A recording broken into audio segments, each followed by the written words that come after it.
The deep web is one of the most amazing things on Earth. Not because of how joyful it makes people or anything, but because it is a completely uncensored view of people. You can speak your mind, buy what you want, do anything you want. When on the deep web, you have complete and total freedom. I had always been fascinated by the deep web, and at the time the events in the story occurred, I was in college. Lots of people at my campus had really been getting into accessing the deep web. It was almost like a trend. With so many people getting on it, it seemed perfectly safe for me to give it a try. Now, I had always heard of the deep web horror stories of hacking, stumbling on disgusting sites, and people even somehow finding your address. These stories were mainly what kept me off of the deep web, but with most of the people at my college using it on a normal basis, I decided to give it a go. I asked a friend to come over and help me set it up. When my friend arrived, we opened up my laptop and began to set everything up. He told me that we were using Tor, a program that lets you access the deep web. He also asked me if I was planning on doing anything illegal, to which I replied, no. He said that since I wasn't, we didn't need to install Tails, which is apparently a software that makes it more secure if you plan on doing illegal things. A little while later, everything was set up. I had my new IP address, and my friend gave me a brief rundown of what to do and what not to do. He made it very clear that when I was using the hidden wiki, that I kept it on censored mode, so that it would be less likely for me to see something I didn't want to see. About 2 weeks of using the deep web, I felt like a pro. I had accessed many different sites, spoken with some great people, made friends, even bought some weed. I had become cocky and was ready to dig deeper into the dark web. I turned off the censored mode on the hidden wiki and began to browse the links. It took a while, mostly because Tor is a bit slow and many of the links just lead to dead web pages. Eventually, I stumbled onto a site called All the Gore.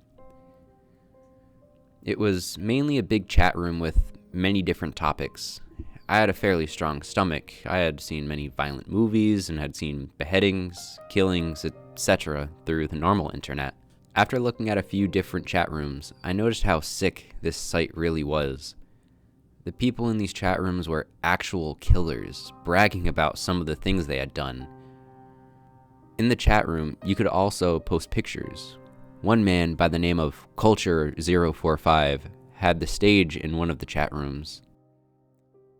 He was explaining in detail how he had broken into someone's house, kidnapped a little girl, and brutally killed her parents by hiding under their bed, and then opening their throats.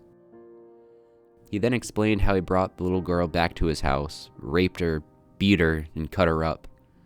I didn't think he was telling the truth at first, but then he posted pictures. These were the most horrifying pictures I had ever seen. Close-ups of the poor 8 to 10-year-old girl being brutally raped, beaten, and cut with a knife. Culture kept posting pictures. The new ones were of the girl tied to a chair, bleeding, crying, throwing up. Then he showed a picture of him with a drill, drilling into her skull. The most horrifying part is that while he was doing it, he was looking at the camera with sheer joy on his face. I had seen enough and typed in the chat window, "You people are sick and deserve to die. How can you sleep at night?" Immediately, people began making fun of me, saying that I was just as helpless and ignorant as the little girl in the pictures, and that I should get off the big boy part of the internet. They began saying I was a pussy and calling me an empath when Culture typed something in the chat box. He said, "Really? Where do you live, buddy? I'm sure everybody would love to see you on this site." I then made the biggest mistake of my life and typed, "I'm calling the police and having the site shut down." Less than a minute later, everything on the site went black and a new chat box appeared in green. In it, someone named Admin1 typed in the box. He said, "Call the cops and you will regret it." I didn't type anything in the box and reached for my cell phone. What happened next haunts me to this day. My phone said I had a new message. I opened it and it said, "Call the police and you're dead." There's no number. It didn't even say unknown number. It was just blank. I looked back at my laptop and saw my webcam light turn on. I quickly covered it, but I saw on the screen a picture of me looking at my phone. I got wide-eyed and froze for a moment when the admin typed again, "Put the phone down right now and uncover your webcam." I put my phone down, but kept the webcam covered. When he typed again, "Okay then, be like that."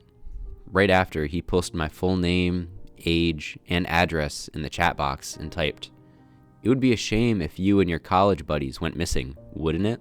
he said. I then did as he said and uncovered my webcam. He then told me to follow his instructions on how to make it impossible for me to reach the site again.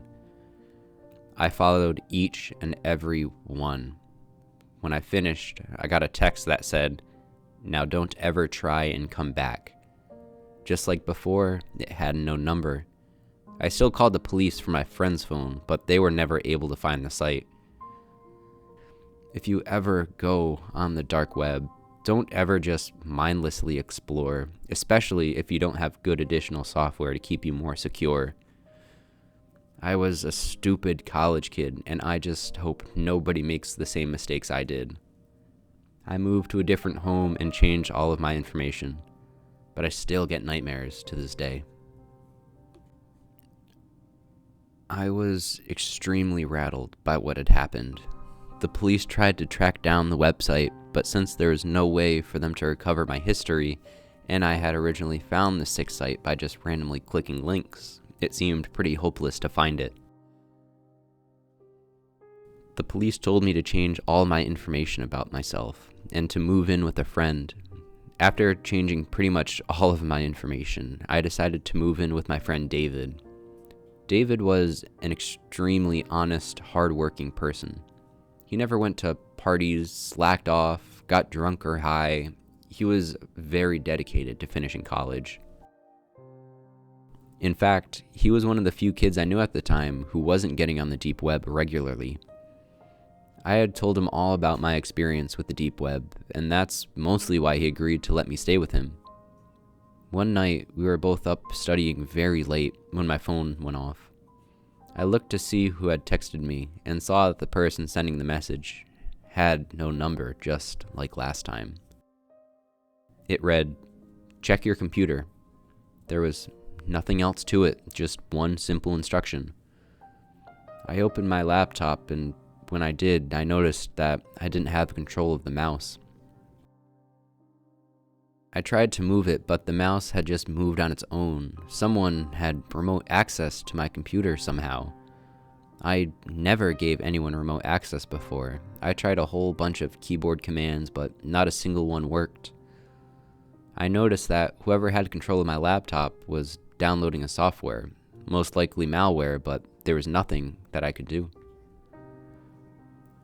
I heard my phone go off again, and this time the message said, "Look out your window." I was sitting right by a window. I didn't know which window the guy was referring to, so I looked out the one I was sitting by and saw a man in the parking lot leaning up against a white van. He had a phone in his hand, and when I looked at him, he nodded. My phone went off again.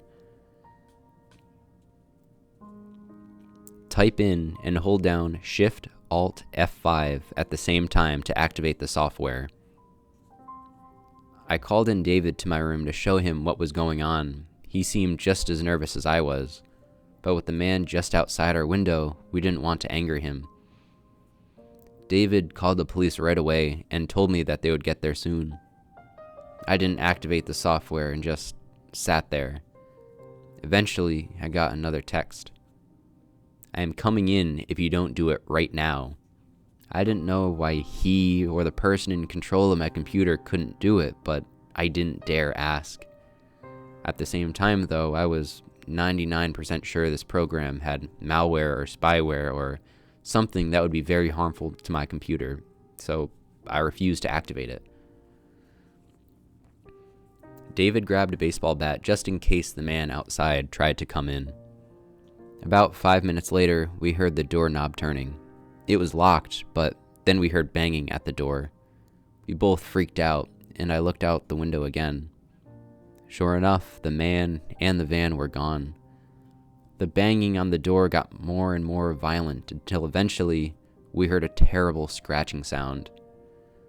It lasted a few more minutes, and then we heard footsteps walk down the hall and eventually fade away. I received another text. "We will be back." That really got to me. When the cops arrived, they told me to look at my door. I followed them back out into the hallway and saw engraved on our door my name. The police began investigating the whole building, and they had a tech police officer come in and look at my computer. He began to do scans and investigate the weird software on my laptop. Eventually, he managed to close and remove it, and told me that my laptop isn't safe. He said the core files of it have been hacked into or corrupted. We did a complete wipe of my laptop, and he looked at my phone as well. Just like last time, he couldn't tell where the messages came from, and told me that they would be sure to keep some cops nearby in case this ever happened again. The next day, I had just got home from school and was really tired. David wasn't home yet, so I went into my room and fell into the bed. I had just begun to close my eyes when I heard a rattling sound in my closet. I lifted my head up and didn't hear it again, so I went back to sleep. After a few minutes, the closet door swung open. I leapt out of bed and saw a man with a mask walking over to me. I ran for the door and slammed it behind me. I ran out to the parking lot, started my car, and drove away as fast as I could. By the time the police arrived, the man, of course, was gone. The apartment, surprisingly, hadn't been wrecked or anything. We didn't even find anything stolen. He didn't seem to do anything at first. This night, 2 police officers were monitoring everyone who came in and out of the building in order to catch the man. I opened my laptop and noticed that my wallpaper had changed.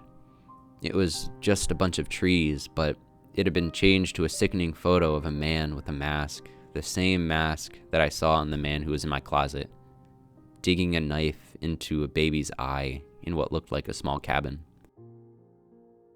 I also noticed that all my applications and programs were gone, and I saw the same software as last time, right in the middle. I clicked on it, and it had already been installed. Just like last time, it filled the entire screen, and what looked like a live stream was going on. I couldn't exit out, and the live stream was coming from a boy's house. He looked about 13 or 14 and was at his computer. It didn't take long for me to see that I was watching through his webcam, and he had no idea. I saw a small chat box pop up in the top right of his screen, and in it, someone typed in the box, "Welcome to our live stream. We are glad everyone could be here. Thank you, John, for being here as well." My eyes got very wide. My name was John, and they were waiting until I was watching to start the live stream. As I watched, I saw the closet door behind the poor boy slowly open, and a man walked out with a toolbox in one hand. He quietly set the toolbox down and pulled out some duct tape. He went behind the kid and put the tape over his mouth and grabbed him tight. The poor kid's face was of total fear. He tried to scream, but he couldn't because of the tape. They were making a decent amount of noise, so it told me that the kid must have been home alone. I tried hard to exit out, but I couldn't. I then saw the man take out a screwdriver and dig it into the kid's chest. Blood began to pour out, and the kid made an awful wheezing type noise. I saw tears come from his eyes as the sick man began to drive the screwdriver deeper and deeper and then yank it out. Then the man took out a hammer and smashed the kid's hands several times till they were nothing more than a mangled, bloody mess. I tried every command I could to exit out, but nothing was working. I noticed that in the chat box, several people were cheering the man on and requesting for him to do different things to the boy. The man then took out a handheld electric saw, pressing it against the boy's face, and turned it on. The boy screamed with pain as the saw went up into his eye, causing blood to go everywhere and get on the camera a little as well. I started to get tears in my eyes as I couldn't stop it. Then the man took the screwdriver, gouged out the kid's eyes, and took out a large knife. He proceeded to slit the boy's throat and tossed him on the ground. I was sick. I threw up all over the floor, and when I looked back, I saw in the chat box people typing in horrible things like, "Oh my God, that was so wonderful. Thanks so much for doing this." In the box, I saw someone named Culture045 type into the box, "Thanks for watching, John," with a winky face. After that, the program closed on its own, and I was left with the sickening wallpaper. I was sweating, breathing heavy, and feeling sick. Throughout the entire thing, I didn't realize that my phone had gone off several times. I looked at it, and the most hateful, mean messages were coming from my friends and family. I asked my mom what was wrong, and she texted back, "You sent that sick, disturbing live stream to everyone. I can't believe who you are. The police have been called." I felt even more sick than before. Those monsters had sent that live stream to all my friends somehow and made it come from me. They had pretty much ruined my life within a couple minutes. When the police arrived, I told them everything that had happened, and quickly they managed to explain it to my friends and family of what had happened. They really cracked down on finding these people, and a month later, 4 men had been arrested. One was Culture045, the other was Admin1, and the 2 others were working with them. The site was found and shut down as well, and I got a new laptop and phone. I could say some horror cliche here and say something like I kept getting texts or kept hearing weird things ever since, but none of that happened. They were arrested, and I never heard anything further. It's good to know that those men are in jail or perhaps even dead, but what scares me is all the other people watching the live stream who are there for pleasure are still out there, and that there are probably thousands of other Culture045s out there all over the world. Please, if you ever go on the deep web, make damn sure you're as careful as possible.